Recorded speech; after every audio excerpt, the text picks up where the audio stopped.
वो जो हमारा पेट्रोल बंद कर दे, जिसका दुनिया का पेट्रोल पंप है, जिसकी पेट्रोल सारा दुनिया का उसके पास है, अगर वो पेट्रोल बंद कर दे, अगर वो पेट्रोल बंद कर दे, इंडिया पाकिस्तान जेडे बड़का मार रहे हैं, असी बार्डर देख लो कि चपेड़ना जंग लैनी है, मतलब चपेड़ा मार रही है एक दूसरे को। हमारा ना कोई जहाज़ उड़ सकता है, ना F-17 उड़ सकता है, ना उनका टैंक मोबिलाइजेशन कर सकता है इंडिया का, कुछ भी नहीं है। हम सिर्फ क्या करते हैं, फड़ियाँ मार रही हैं, क्योंकि अगर हम ये फड़ी नहीं मारेंगे हमें हमारे लोग देख के खुश नहीं होंगे और मीडिया को पैसा नहीं मिलेगा। हकीकत क्या है, दोनों का पेट्रोल बंद हो तो जंग नहीं लड़ सकते। आज फिर चपेड़ा मार लेना एक दूसरे को। हम दोनों जंग नहीं लड़ सकते, दोनों नहीं, दुनिया में कोई भी जंग नहीं लड़ सकता जब तक उसके फ्यूल नहीं डलता, उसकी इक्विपमेंट्स में उसकी जंगी हालात। तो जंग कौन करवा सकता है, कौन रुकवा सकता है? जिसके हाथ में पेट्रोल है। ठीक, बाकी जितनी मर्जी गल्लां कर लो, कर रहे हैं असी, और हम उससे इंस्पायर भी होते हैं। अब बात आती है कि मीडिया इंस्पायर करता है, इधर का भी उधर का भी, हम खुश हो जाते हैं। हम कीबोर्ड के मुजाहिदीन हैं, ठीक है, फेसबुक पे लाइक किया, डिसलाइक किया, या अल्लाह बचा ले। अल्लाह ताला ने तो कहा है, अल्लाह अल्फाज़ की कमी पेशी माफ़ करे, कि अगर मुसलमान तुम ऐसे मर गए कि अगर तुम्हारे दिल में कभी जहाद करने की ख्वाहिश भी ज़ाहिर नहीं हुई तो तुम्हारी निजात नहीं है।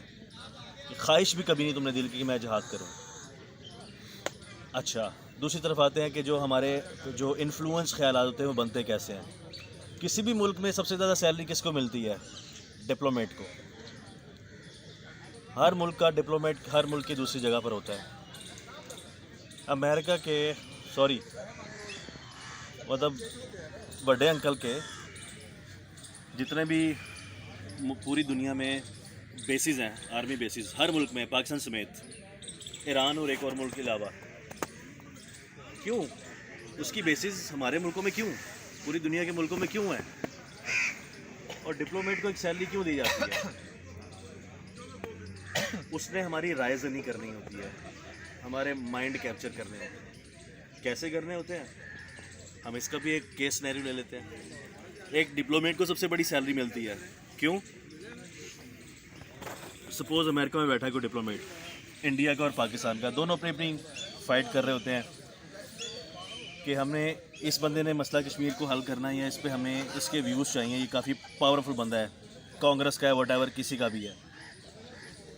एक मुल्क का डिप्लोमेट कोशिश करेगा कि मैं इसकी पूरी रेकी लगाऊं कि ये इसका बैकग्राउंड क्या है, इसकी बीवी क्या करती है, इसके बच्चे कहाँ पढ़ते हैं, इसका ख़ानदान का ताल्लुक़ क्या है, ये कहाँ से माइग्रेट करके, पूरी उसकी रेकी उनके पास होती है।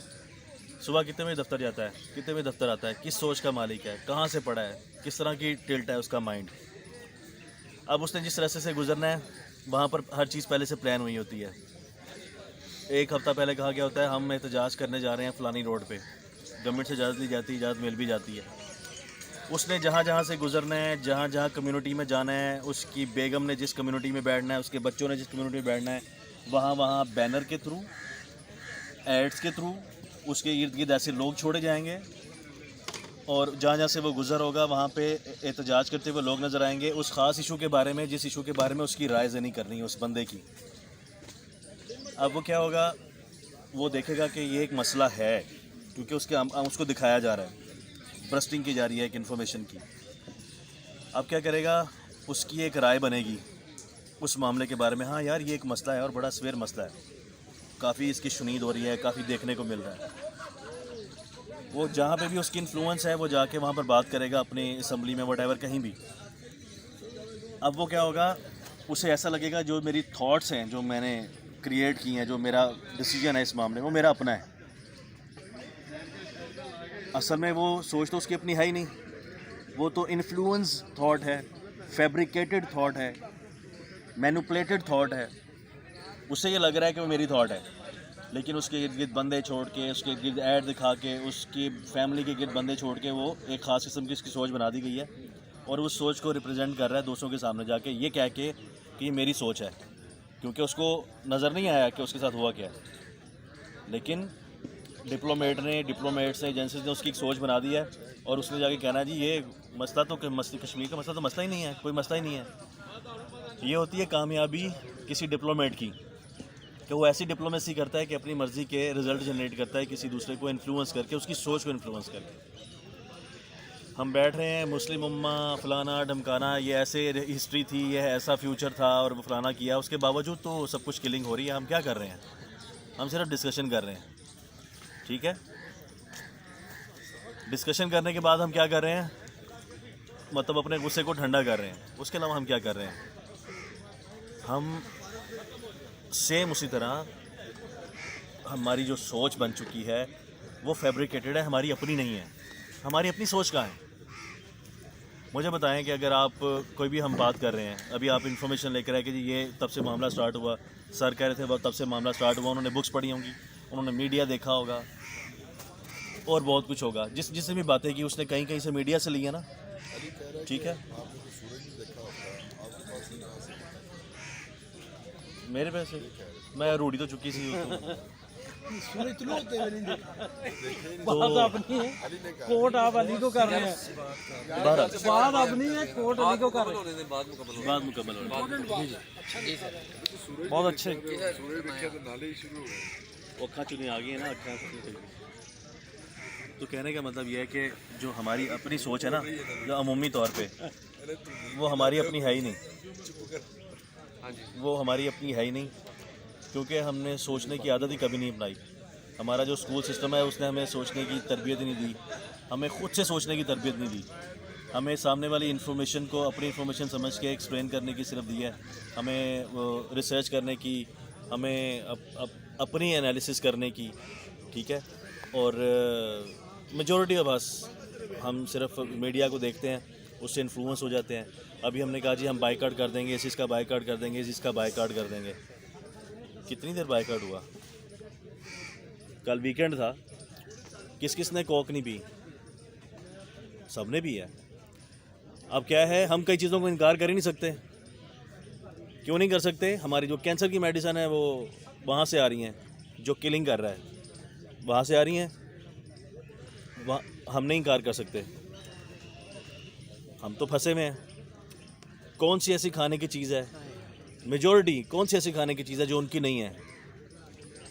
लाइफ सेविंग ड्रग्स उनकी नहीं है। हम नहीं इनकार कर सकते क्योंकि हमने खुद कभी नहीं बनाई। हम बाइकाट नहीं कर सकते। उन्होंने बेसिकली अपना मुताज कर दिया। देखिए कर दिया, हुआ कौन? क्योंकि हमारे पास अपनी सोच ही कभी नहीं थी। सोच वो पहला नुक्ता होती है जो हमें एक्शन पे मजबूर करती है। एक्शन से गलत या सही रिज़ल्ट निकलता है और कुछ फेलियर होते हैं और फेलियर के बाद सक्सेस होती है। हमने फेल होना सीखा ही नहीं, तो खाली बातें करने से कुछ नहीं होगा। हम सब बैठे बातें करेंगे, उसके बाद करेंगे, घर जाएंगे, नाश्ता करेंगे, सो जाएंगे। क्या इम्पैक्ट पड़ा किसी पे? हमारी सिर्फ एक ज़ात की तशनगी होगी, बस ख़त्म। हमारी अपनी सोच कहाँ पर है? जिस दिन हमारे पास अपनी सोच होगी ना, हमारी अपनी ज़ाती सोच होगी, तो तब हम अपने घर एक एक बंदूक ज़रूर रखेंगे दुश्मन के लिए। कि अल्लाह ताला ने कहा है कि अपने घोड़े तैयार रखो, अपने घोड़े तैयार रखो। दिल में जज्बा ईमानी है तो फिर ऊपर से बरकत आएगी कि यार मैं एक बंदूक रखूँ, पर बात इसलिए रखी है कि मुझे अल्लाह ताला ने जब कहीं बुलाना है तो वो चाहे स्ट्रेट अनाउंस कर रही है नहीं कर रही, मैं तैयार बैठा हूँ। हमारी ऐसी नीयत नहीं है। जब वो है ही नहीं, मालिक ने कहा है हमें, उसने कहा है तुम अगर तैयारी नहीं, अपने घोड़े तैयार करके नहीं बैठे, करियो गल्ला। घोड़े तो सिर्फ आर्मी वालों के पास हैं। अच्छा, आज के घोड़े जो है ना, आज का घोड़ा असला है। घोड़े हैं, टैंक वो भी उन्हीं के पास घोड़े हैं, जहाज। और ये कहानी रुकी है, ये कहानी स्टार्ट हुई है। 8 इस्लामिक मुल्क ख़त्म हो चुके हैं बॉस, 8 इस्लामिक मुल्क ख़त्म हो चुके हैं, ठीक है। उसके बाद क्या हमारी बारी नहीं है? हम देख रहे हैं लेकिन वो नहीं देख रहे। हम वो देख रहे हैं जो हमें दिखाया जा रहा है, जो हमें सुनाया जा रहा है। हमारी बारी बड़ी जल्दी आने वाली है और वो उसके लिए हम बिल्कुल तैयार नहीं हैं। सर कौन से मुल्क खत्म? एग्री करता हूँ जी कौन से इस्लामिक मुल्क खत्म? सर मुझे बताएं ना, कौन सा बचा कौन सा है? सद्दाम ने क्या कर लिया? मदियामेट हो गया। आपकी बात को सेकंड करूंगा। ये जो आपने बात की ना, मिस्र, इराक, ठीक है, जिनके पास थोड़ा बहुत बॉर्डर सिक्योरिटी है उनके पास अब असला नहीं है। यूक्रेन ने अपना न्यूक्लियर प्रोग्राम ख़त्म कर दिया था। उसे ही कहा गया था, अमेरिका ने कहा था कि जी आप न्यूक्लियर ख़त्म करें, हम आपको इतना वो देते हैं, फंड्स देते हैं, फलाना फलाना फलाना फलाना। वो राज़ी हो गए, उन्होंने कहा ठीक है, हमें तो पैसा आ रहा है, हम इकोनॉमिक स्ट्रॉन्ग हो अमेरिका को क्या तकलीफ है अगर कोई भी इस्लामिक मुल्क अपना एटमी तो फिर अमेरिका की गुंडागर्दी नहीं ना चलेगी दुनिया में। भाई मैंने कहा है जिसके हाथ में पेट्रोल है, वो नहीं होगा। वो पहले आपको ना फ्लरिश करता है। भाई पेट्रोल जिसके हाथ में, जंग उसने करवानी है, बंद भी उसने करवानी है। तो पेट्रोल तो सऊदी अरब के पास है, अरे किसने कहा भाई 99 साल के 70 में आपने मुआहदे किए 99 साल के, अमेरिका के साथ। तो फिर कौन कब्जा पे है? लेकिन ईरान के पेट्रोल पर तो नहीं अमेरिका कब्जा।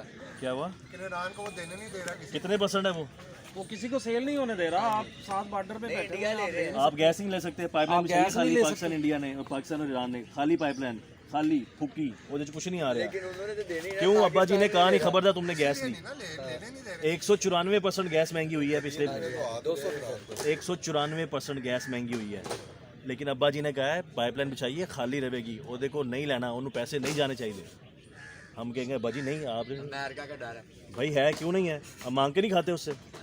अभी किस्त आई है तो खाइए हमने भाई, $3 अरब खाए, वो मांगा हमें किस्तों में। साहब उसका हाल फिर यही है ना, स्टार्ट में बात की थी कि दुनिया की तारीख यही बताती है इल्म हासिल करें। आज का इल्म जो है वो जदीद इल्म है टेक्नोलॉजी का।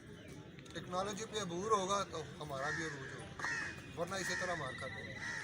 अल्लाह करीम ने जो फरमाया ना कि अपने घोड़े हर वक्त तैयार रखो, आज के घोड़े जो है वो ये टेक्नोलॉजी है। मेरा छोटा सा इख्तलाफ है इस बात पे। तकरीबन कोई मैं समझ 39 कंट्रीज़ थे, 39 कंट्रीज़ की टेक्नोलॉजी ने अफगानिस्तान में क्या कर लिया? कुछ नहीं किया।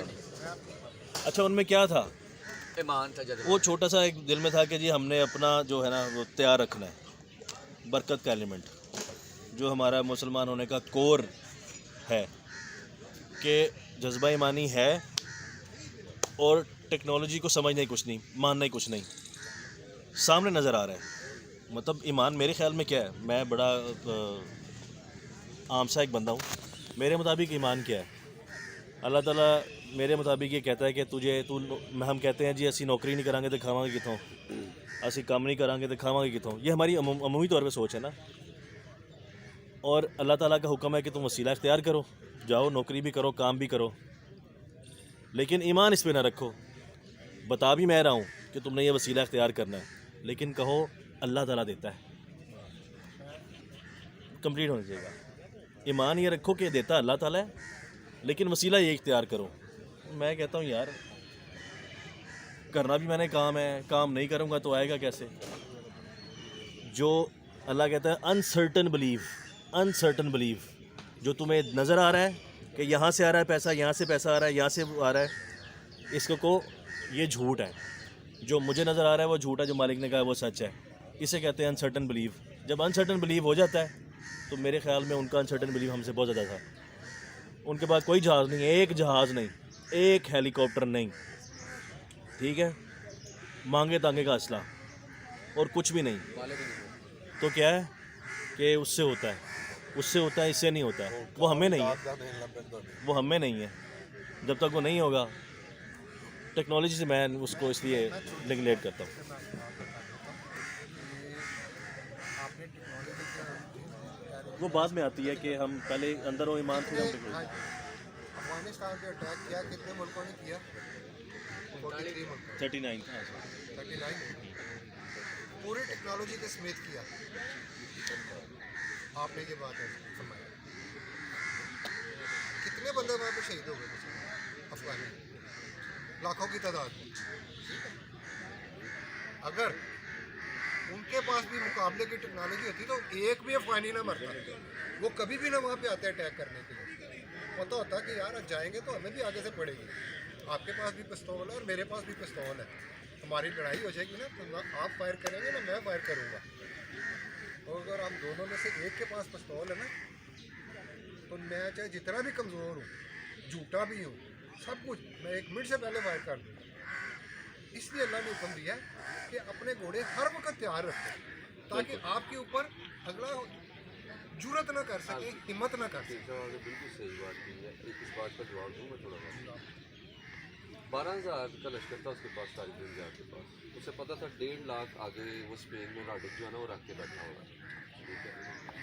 लेकिन उसने फिर भी निकला और वहाँ तक गया। लश्कर को नहीं पता था, ये उसके अपने इंटेलिजेंस ने बताया कि उसका लश्कर बहुत बड़ा। उसने ये बात अपनी फ़ौज को नहीं मालूम होने दी, क्योंकि इरादा कर लिया हुआ था। वहाँ जब पहुँचे तो सूरत हाल ये थी कि वो उसने कहा कि जी कश्तियाँ जला दो, हुक्म दिया, पार करते ही कश्तियों आग लगा दी, ठीक है। अब 12,000 के मुकाबले में 1.5 लाख है आगे, और उनके पास असला भी उस दौर का सबसे जदीद था, और भागने का रास्ता नहीं। भागने का रास्ता। उन्होंने कहा जी उधर भी मौत है, इधर भी मौत है। अब ये वाली मौत कबूल है कि वो वाली मौत कबूल है? वो शहादत की मौत होगी, और अगर बैक कर गए तो ये हराम मौत मरने वाला था। अब बेसिकली उस बंदे ने वो डिटर्मिनेशन अपनी फ़ौज के अंदर डाली, वो लीडर था ना, उसने कहा कि जब तुम्हारे अंदर ईमान है ना और तुम अल्लाह पे यकीन रखते हो तो अल्लाह ज़रूर तुम्हें फ़तह देगा। नहीं पता चलता, अक्ल नहीं मानती कि 12,000 1.5 लाख को कैसे शिकस्त दे सकते हैं। और कहते हैं जी शुरू में जब वो चढ़ाई की वहाँ उन्होंने तो 6 से 7,000 बंदे उन्होंने ऐसे काटे राडिक की फ़ौज ने कि जैसे गाजर मूली की तरह काटा जाता है। 3,000 बचे थे सिर्फ, और वो 3,000 गोरीलाज ऐसे उनकी सफ़ों में घुसे कि उन्हें पता ही नहीं चलता था कि ये कौन आता है और हमें मार के चला जाता है, ठीक है। 21वें दिन वो राडिक वहाँ से वो जो है ना दौड़ने की वो कोशिश में था, ठीक है, उसको भी उन्होंने मुहासरा कर लिया। बात कहने की मतलब ये है कि वो 3,000 एंड पे जो बचे, अब बंदा कहता है अभी भी उनका लश्कर इतना बड़ा है, तो वो 3,000 कैसे उनका मुहासरा करेंगे और मारेंगे?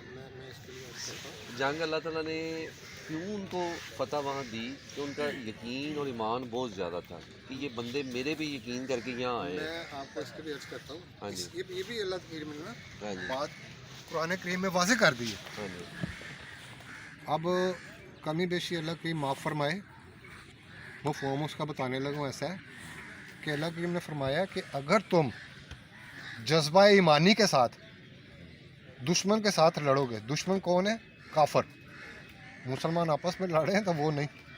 जब तुम मेरी राह में जहाद के लिए लड़ोगे तो एक बंदे को मैं 10 बंदों पे फतह दूंगा। एक बंदा 10 बंदों के बराबर, ये कुरान कह रहा है। जो आपने 12,000 की बात की है ना, हाँ जी, वो भी कुरान में ही मौजूद है। लेकिन जो बात मैं कर रहा हूँ ना कि हर वक्त घोड़े तैयार रखो, ये सब कर रहे हैं, ये भी कुरान में ही मौजूद है। बिल्कुल ऐसे ही। कुरान ने हर चीज़ वाज़े करके बता दी है। कुरान में हर सिनेरियो का जवाब मौजूद है। अब जो बात है घोड़े तैयार करने वाली, वो भी ज़रूरी है, हर लिहाज से ज़रूरी है। और जिस वक्त आप देखते हैं कि आपके पास घोड़े नहीं है, सामान नहीं है, कुछ नहीं है, सिर्फ जज्बा है, और जज्बा आपका अगर खालिस है, खलूस के साथ है, तो वहाँ पे फिर गैबी मदद आती है अल्लाह करीम। दोनों सूरतों में जो है ना अल्लाह करीम ने हर चीज़ कुरान में वाज़े कर दी है। छोटी सी बात है, रीमाइंड क्या लो या मजीद इस पर आप ही ज़्यादा बात करेंगे। पहले अपने मोकल बंद कर लो तुम। ये फ़लस्तीन के हवाले से जो बात कर रहे थे ना, यहूदियों के मुसलमानों से लड़ाई, तो उसमें मेन पॉइंट ये है, जितनी जंगें हुई हैं हमारी ज़िंदगी में या 47 से लेके अब तक, सारी बरे-ए-आज़म एशिया में हुई हैं। कोसवा, बोस्निया, अफ़गानिस्तान, इराक़, कश्मीर का मसला, फ़लस्तीन, मशरक़ी तैमूर बना दिया इंडोनेशिया में। तो इसके रद्द-ए-अमल में 9/11 आया था कि जंगें उधर धकेलो यूरोप और अमेरिका के अंदर। तो ये आपकी बात दुरुस्त है, मुसलमानों के साथ भी लड़ो, लेकिन सारी जंगें मुसलमानों के इलाकों में हों, इकॉनमी इनकी तबाह हो, फ्यूल इनका, इंटेलिजेंस इनकी इधर से तंग आके बेरोजगारी से यूरोप की तरफ हिजरत करें। भाई नहीं, बात सीधी सी ये है कि जब तक मुसलमान मजबूत रहे हैं ना, माजी हमारा ये बता रहा है, तारीख बता रही है, मुसलमानों ने उनको घर में घुस के मारा है। यूरोप में हुकूमत की है, कितने 100 साल हुकूमत की है, उन्होंने इससे सबक हासिल कर लिया, उन्होंने अपने आप को मजबूत कर लिया। हम उसी पर वो हमारे फलां जो बुजुर्ग थे, जो उन्होंने ऐसे कर दिया, हमारे फलां उन्होंने ऐसे कर दिया, हम अपनी उस तारीख में